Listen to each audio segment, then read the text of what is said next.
This is a KGUN9 On Your Side news update. Hernando Enriquez is expected to be sentenced today. Last year, he pled guilty to charges for murdering his wife and daughter in Vail. According to the Pima County Sheriff's Department, Enriquez also tried to kill his 17-year-old son, but the boy was able to fight back and get away to call for help.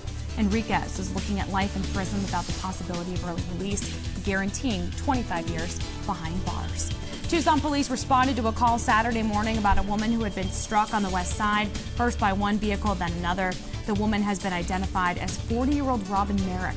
Police say she was not in a crosswalk and was crossing from First Avenue just off of the Kelso Street intersection when she was hit. The driver of the first car stopped. Police are still looking for details and the identity of that second driver. An update in the case of a suspicious death that was reported last week. You may remember human remains were found south of Old Nogales Highway. Police now say those remains belong to a man believed to be Hispanic or Native American.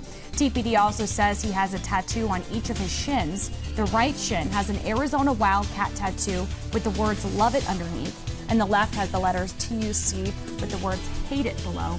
Anyone with information on the incident or identity of the man is asked to call 88 Crime. Crews are trying to figure out how a fire started at an apartment in Midtown. It happened in a building near Speedway and Country Club last night. Take a look there. Tucson Fire says callers saw flames coming from some kind of utility room. Fire crews were able to put it out and keep the fire from spreading. The American Red Cross is helping one person who now doesn't have a place to stay. No one was hurt. Happening today, Agua Caliente Park is closing for a few months so work can be done on the pond. This closure also includes the Ranch House Visitor Center and Art Gallery. We're not sure yet when it will reopen. If you visited the park recently, you might have noticed that crews have been slowly draining the main pond. That's to prepare for the restoration work that will deepen it. The county hopes this will conserve water and improve the natural habitat. A researcher at the University of Arizona played an important role in developing technology to help blind people see. Now on Your Side's Veronica Acosta is about to introduce us to that researcher and explain the technology. Hey, Veronica. Hey, Whitney, good morning. Yeah, well, here it is. This is the very special piece of technology that's helping legally blind people see. Now, here's how it works.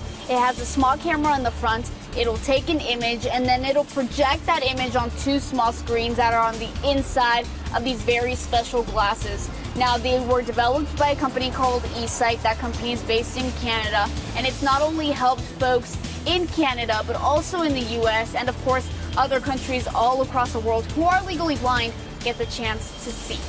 Reporting from the University of Arizona, Veronica Acosta, KGUN9 On Your Side.